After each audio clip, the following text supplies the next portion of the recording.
Hey church family, in Exodus chapters 3 and 4 we find the story of God appearing to Moses in the wilderness through a burning bush.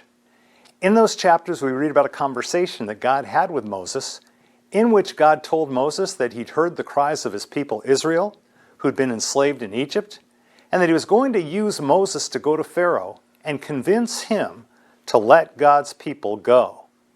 In those chapters, we see Moses sharing with God reason after reason for why he wasn't the right man for the job. Exodus 4 begins with these words. Moses answered, "What if they do not believe me? Or listen to me and say, 'The Lord did not appear to you.' Then the Lord said to him, 'What is that in your hand?'" If you know the rest of the story, you know that what Moses had in his hand was a staff, a shepherd's staff. It wasn't much, but it was something that God could use if Moses was willing to allow himself to be used by God. So often when it comes to opportunities to be used by God, our minds immediately go to why we're not the right person for God to use. We think about the gifts, the skills, the abilities that we don't have.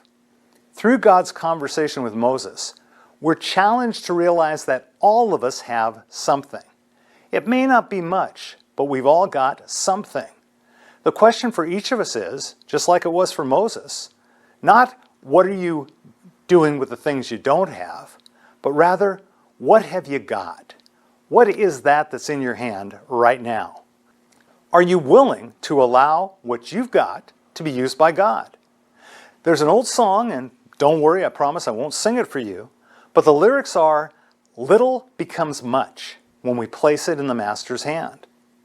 Whether we're talking about the little boy who brought the 2 fish and 5 loaves to Jesus, through which Jesus fed thousands, or the widow who dropped the 2 coins in the temple treasury box, which Jesus said was a greater gift than that given by everyone else, or the staff that Moses had in his hand. The message is the same.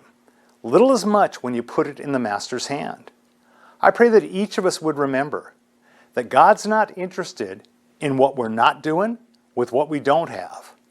His desire is that we'd offer him what we've got and watch what he can do with that. Amen.